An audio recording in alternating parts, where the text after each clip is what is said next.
Geography by MP Beniwal के सभी छात्र छात्राओं को नमस्कार। पिछली वीडियो के अंदर हमने मिट्टियों के बारे में चर्चा की थी। आज का अपना जो टॉपिक है उसमें अपने कृषि से संबंधित टॉपिक की बात करेंगे और उसमें अपने जो सबसे पहली फसल है वो है चावल। यानी कि आज अपने चावल के बारे में बात करेंगे। चावल अपना आज का टॉपिक है, इसी पर चर्चा करेंगे। चावल चावल की अगर बात करें तो चावल एक खाद्यान्न फसल है। फसलें अगर बात करें तो खाद्य फसल भी होती है, व्यापारिक फसलें भी होती है। तो उसके अंतर्गत चावल की अगर बात करें तो ये एक खाद्यान्न फसल है, यानी खाद्य फसल है। अगर विश्व स्तर की बात करें तो चावल विश्व में सबसे ज्यादा खाद्यान्न के रूप में उपयोग किया जाता है। विश्व में सबसे ज्यादा भोजन के रूप में चावल का उपयोग किया जाता है। इसके बाद में गेहूं का स्थान आता है। और अगर भारत की भी बात करें तो भारत में भी सबसे ज्यादा जो खाद्यान्न फसल पैदा की जाती है या जिसको भोजन के रूप में उपयोग किया जाता है तो वो चावल ही है। यानी कि भारत के अंदर भी चावल का खाद्यान्न सबसे ज्यादा है और पूरे विश्व के अंदर भी चावल ही है ऐसी फसल, खाद्य फसल जिसका उपयोग सर्वाधिक मात्रा में किया जाता है।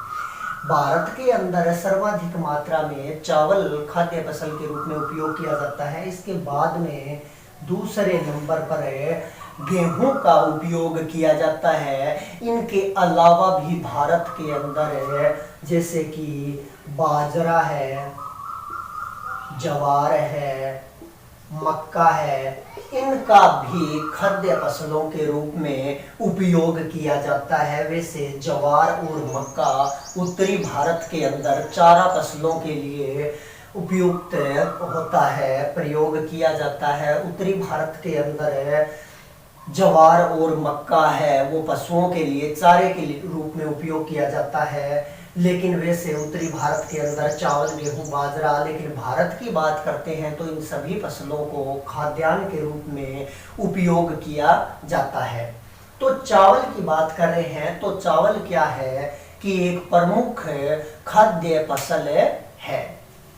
विश्व स्तर की अगर बात करें तो विश्व के अंदर चावल सर्वाधिक मात्रा में एशिया में उत्पादित होता है। विश्व का अधिकांश जो चावल का उत्पादन है वो एशिया के अंदर होता है। और एशिया के अंदर भी अगर बात करें तो दक्षिणी पूर्वी एशिया के अंदर चावल की सर्वाधिक पैदावार की जाती है, जो मानसूनी एशिया का एरिया माना जाता है। फिर अपने आप बात करते हैं भारत की, तो भारत के अंदर भी चावल का उत्पादन बड़ी मात्रा में किया जाता है। भारत विश्व का लगभग 20% भाग चावल का उत्पादित करता है। पूरे विश्व में जितना चावल होता है उसका 20% भाग भारत पैदा करता है। यानी कि भारत एक मुख्य चावल उत्पादक देश है। अब भारत के अंदर अगर चावल की बात करें तो भारत के अंदर वैसे तो चावल एक उष्णकटिबंधीय पौधा है, लेकिन भारत के अंदर हर प्रकार की जलवायु पाई जाती है। भारत एक विस्तृत एरिया वाला देश है। तो भारत के अंदर लगभग 12 महीने यानी हम कह सकते हैं कि वर्ष भर चावल की पैदावार की जाती है।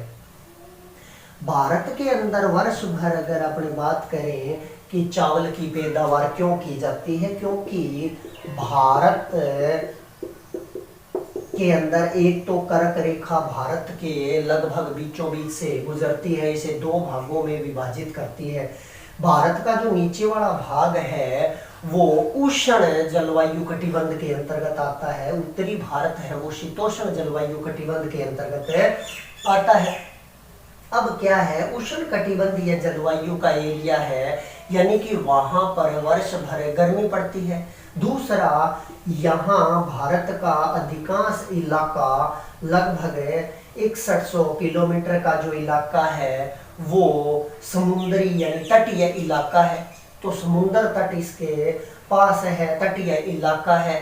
तो समुद्र के कारण भी जलवायु के अंदर, तापमान के अंदर कुछ मात्रा में परिवर्तन हो जाता है, तो जिसके कारण इन इलाकों के अंदर तापमान वर्ष भर एक जैसा रहता है।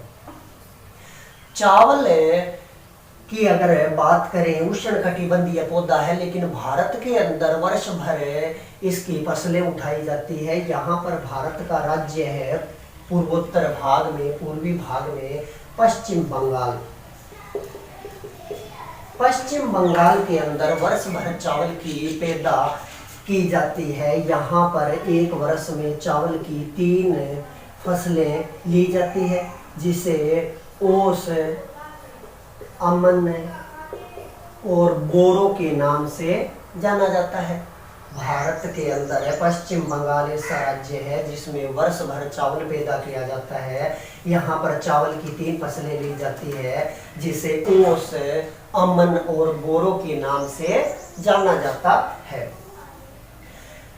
तो पश्चिम बंगाल के अंदर तीनों फसलें ली जाती है और वर्ष भर चावल का उत्पादन होता है, यानी कि भारत के विश्व के अंदर बड़ी मात्रा में चावल का उत्पादन करता है। अब अगर भारत के अन्य राज्यों की बात करें जहां पर चावल की पैदावार की जाती है, तो भारत का जो ये इलाका है ये मुख्य चावल उत्पादक क्षेत्र है। मुख्य चावल उत्पादन क्षेत्रों की बात करें तो उसमें पश्चिम बंगाल का नाम आता है, उसके अंदर उत्तर प्रदेश का नाम आता है, आंध्र प्रदेश का नाम आता है।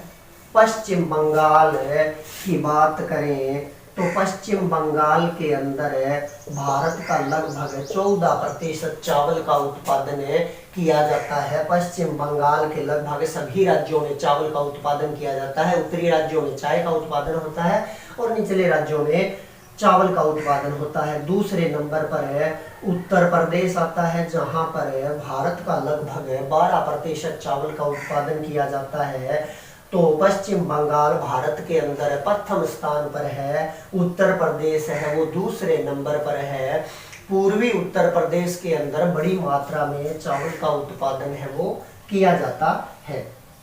तीसरे नंबर पर है जो राज्य आता है वो है आंध्र प्रदेश है। आंध्र प्रदेश में लगभग 11% चावल का उत्पादन किया जाता है और यह भारत के अंदर तीसरे स्थान पर है।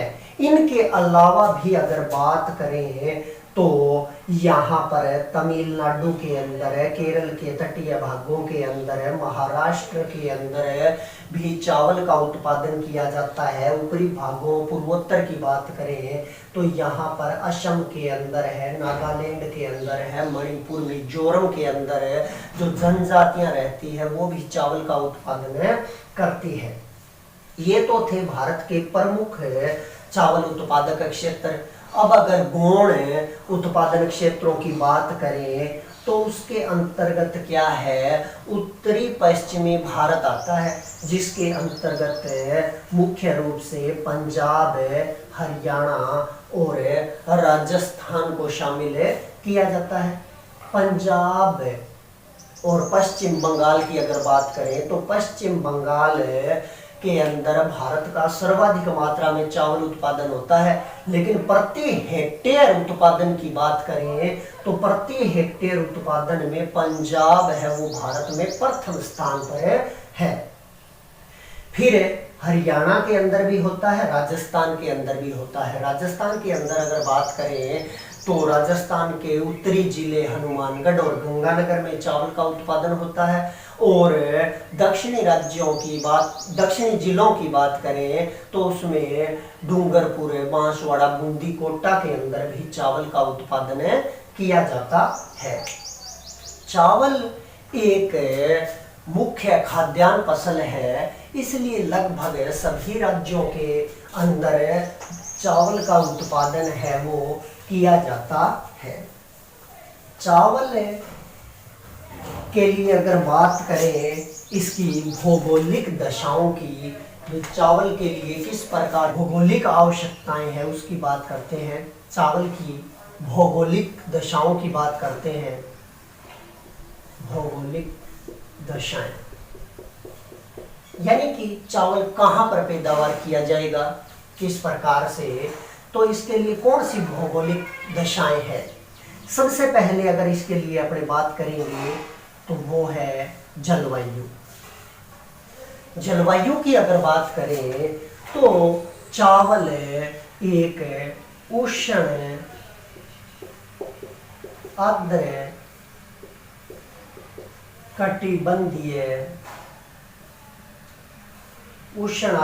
कटिबंधीय जलवायु का पौधा है। उष्ण यानी जहां पर तापमान ज्यादा होगा, आर्द्र यानी कि जहां पर हवा के अंदर नमी होगी, उस इलाके के अंदर चावल की फसल है वो पैदा की जाएगी। जलवायु के अंतर्गत दो मुख्य कारकों को शामिल किया जाता है, एक तापमान और दूसरा वर्षा।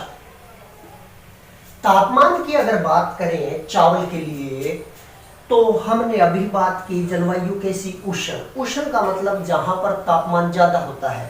तो चावल एक ऐसी फसल है जिसके लिए तापमान की अधिक आवश्यकता होती है।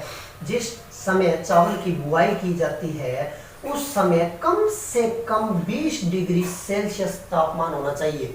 यानी जिन इलाकों के अंदर तापमान 20 डिग्री से कम होगा वहां पर चावल पैदा नहीं किया जा सकता। 20 डिग्री से ज्यादा तापमान वाले इलाकों में ही चावल पैदा किया जा सकता है। जैसे राजस्थान, पंजाब, हरियाणा की बात करते हैं, यहाँ पर जून जुलाई के अंदर तापमान 40 डिग्री से ज्यादा चला जाता है और यहाँ पर चावल पैदा किया जाता है। यानी कि जिन इलाकों के अंदर तापमान 20 डिग्री से ज्यादा होगा वहां पर चावल पैदा किया जाएगा। पकते समय अगर बात करें तो इसके लिए 27 डिग्री सेल्सियस तापमान होता है। जिस समय चावल का पौधा पक कर तैयार हो जाता है तो उस समय 27 डिग्री तापमान होना चाहिए। फिर वर्षा की बात करें तो इसके लिए औसत वर्षा की बात करें तो 100 से 200 सेंटीमीटर के बीच में वार्षिक वर्षा होनी चाहिए। उन्हीं इलाकों के अंदर चावल पैदा किया जा सकता है क्योंकि चावल का पौधा सर्वाधिक मात्रा में इसके लिए पानी की आवश्यकता होती है। कम से कम 90 दिन तक इसके अंदर 90 दिन यानी 3 महीने पानी होना चाहिए। जिन इलाकों में 100 सेंटीमीटर से कम बारिश होती है उन इलाकों के अंदर सिंचाई के द्वारा जल की आपूर्ति है वो की जाती है। जलवायु के बाद में अगर 2 नंबर कारक की बात करें यानी इसमें तापमान और बरसात की बात कर ली, अब अपने बात करते हैं मृदा यानी कि मिट्टी की। तो चावल के अंदर क्या होता है कि चावल एक ऐसी फसल है जो उपजाऊ मिट्टी में होती है। लेकिन कोई भी फसल है वो उपजाऊ मिट्टी को ही मांगती है। लेकिन दूसरी बात इसमें क्या है कि खेत में पानी खड़ा रहना चाहिए। तो इसके लिए अगर चिकनी दोमट मिट्टी है वो सर्वाधिक उपयुक्त होती है। दोमट मिट्टी यानी कि 2 प्रकार की मिट्टियां जब मिक्स होती है तो उपजाऊपन बढ़ जाता है। दूसरा चिकनी, अगर मिट्टी चिकनी होगी तो उसमें लेप आ जाएगा जिसके कारण क्या है कि पानी भूमि के अंदर नहीं जाएगा और खेत के अंदर है लंबे समय तक खड़ा रहेगा। या फिर जलोढ़ प्रकार की जो मिट्टी होती है, उपजाऊ मिट्टी होती है, उसके अंदर भी इसका उत्पादन है वो किया जाता है। नंबर 3 की बात करें तो उसमें आता है धरातल।